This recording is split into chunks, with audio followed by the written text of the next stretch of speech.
Doktorlar burada mı doktorlar? İrfan burada. Kazım abi burada. Emre nerede Emre? Polat nerede? Emre sen doktor olduğunda bizi hayır ne doktoru ben uzmanım diye düzeltmen lazım seni. Cerrah. Bak yine yanlış söyledim. Kalp cerrahı abi yine yanlış söyledim. Kusura bakma Emre. Doktoru kabul etmiyor. Hayır. Uzman kalp cerrahı. Tekrar hatırlatayım. Ayetleri nereden dinleyeceğiz? Ceziretül Arab'a gideceğiz oradan dinleyeceğiz. Zümer 6. Sizi annelerinizin karnında 3 karanlık içinde. Ya öyle bir dönem bir beşer olsa haşa ve kella. Niye böyle bir iddiaya girsin ki yani? 3 karanlık için niye girsin değil mi bir beşer haşa ve kella? Böyle bir iddiaya girer mi bir beşer haşa ve kella? Bebek 3 karanlık içinde. Yani neden öyle bir dönem böyle bir şey söylensin? Sizi annelerinizin karnında 3 karanlık içinde türlü yaratılış safhalarından geçirerek yaratmaktadır. Fi zulümatin selasin. Fi zulümatin, zulümat, karanlık.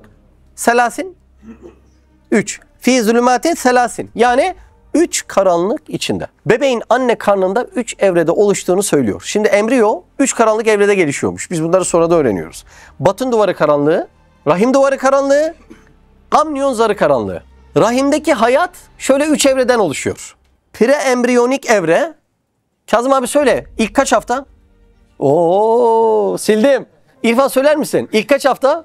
Bir dakika Emre söyledi. Yok. Emre kaç? 2 hafta. İlk 2,5 hafta. Güzel gidiyor bak. Cerrah. O doktor değil o cerrah. Embriyonik evre? 8. haftaya kadar. Güzel gidiyoruz. Fetal evre? 8'den sonra. Çok güzel. Çok güzel. Gerçek bir cerrah var içimizde. Evet. Bunlar anne karnında bebeğin gelişim evreleri. Çok enteresan. Şimdi ne kadar basit anlatıyoruz değil mi? 3 evrede gelişir. Biz bunları modern teknolojinin sunduğu aletlerle son 100 yıl içerisinde bizim keşfettiğimiz şeyler. 1400 yıl önce bir beşer. Nasıl olacak? Böyle bir şey söylenebilir mi? Haşa ve kella bir beşerin iddiası olsa böyle bir topa niye girsin böyle riskli bir şeye? Yani bugün çürümese haşa 300 yıl sonra çürür, 500 yıl sonra çürür. Böyle bir şey riske girebilir mi? Ya gerçekten Kur'an'ın böyle bir bilgiyi vermesi, bilmiyorum ya şüphe ne demek bilmiyorum. O kelimeyi ben çok oldu benden silineli. Kur'an'dan şüphe ne demek, Efendimiz Aleyhisselam'dan şüphe ne demek bilmiyorum ya. İnanılır gibi değil. Devam edeyim mi yeni bir örnek? Mü'minun 14. Nutfe, alaka, mutka. Doktorlar hazır mısınız bak? Nutfe, alaka, mudga. Hangisi daha ilginç? Hazreti Adem'in salsaldan yaratılışı mı? Yoksa insanın bir damla sudan yaratılışı mı? Hangisi daha ilginç? Aynı değil mi? Biz ama öyle yapmıyoruz. Şimdi hastaneye gidiyoruz. Çocuğu kucağımıza veriyorlar. Hani insan üreme esaslı yaratılışta çocuğu elimize alıyoruz. Diyoruz ki anladım diyoruz bunu yani. Bir damla sudan çocuk nasıl anladık onu.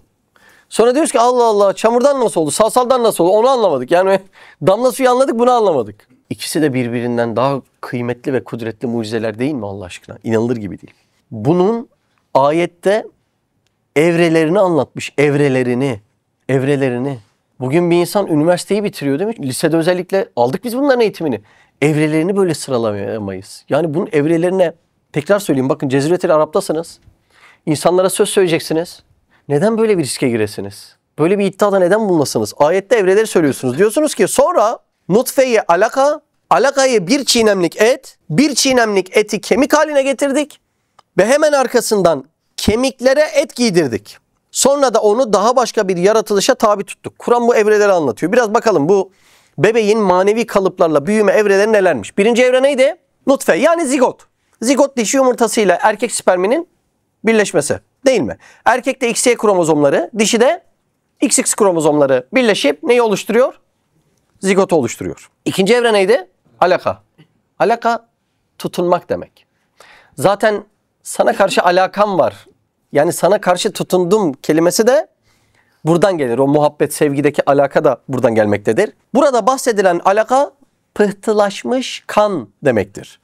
Ceninin bütün hayati özellikleri o kan damlası içinde kodlanmıştır. O Mehmet sen de buradasın. Sen de uzmansın. Niye hiç girmiyorsun topa?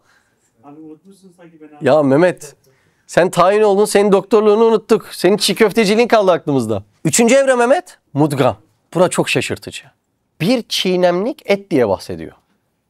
Elinizi şöyle yapınız. Şöyle bir ısırınız. O tabiri söylüyorlar. Doğru mu Mehmet? Değil mi? Elinizi şöyle tutunuz. Bu evre için. Şöyle ısırınız. Zaten resimlerine bakın Google'dan. Aynı o ısırık izlerinle birlikte aynı ve Bir çiğnemlik et diye bahsediyor. 28 günlükken halimiz buymuş. Bir çiğnemlik et. Sonra mudgaya kemik yaratıyor.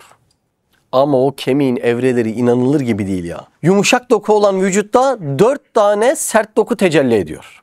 En yumuşak sert doku hangisi? Tırnak. Zaten makasla kesiyoruz. Bir sonraki sert doku hangisi? Kıkırdak. Biraz daha sert. Bir sonraki sert doku hangisi? Kemik. Değil mi? Muay Thai yapan yok mu? Kaval kemiklerini vuruyorsun. Bir sonraki sert doku ne? En serti? Diş. Onu da demirle kesebiliyor musun? Bak dişçilere soralım. Doğan burada mı? Neyle kesiyorsunuz? Elmasla. Demirle kesmiyor değil mi dişi? Sertliğe bakar mısınız? Bebek anne karnında o bağ ile beslenirken aldığı kalsiyum miktarına göre kalanı basit. Bebek diyor işte bana burada bu yumuşaklık lazım. Kalsiyum sen böyle diyor.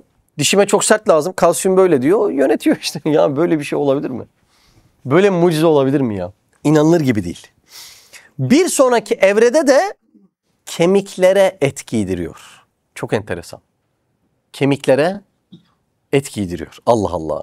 Tıbbın gelişimiyle ancak keşfedilen bir çiğnemlik et tabiri böyle bir şeyden Kur'an nasıl haber veriyor? Nasıl? Nasıl? Bir ayetin fezlekesini tahmin edip bir vahiy katibi dinden çıkıyordu ya. O ayet bu ayet. Bunu da istidadi bilgi olarak vereyim. Siz de Hayalhanem'in yurt içi ve yurt dışı projelerine destek olmak için buradaki linke tıklayarak online bağışta bulunabilir veya aşağıdaki iletişim numaralarından bizlere ulaşabilirsiniz.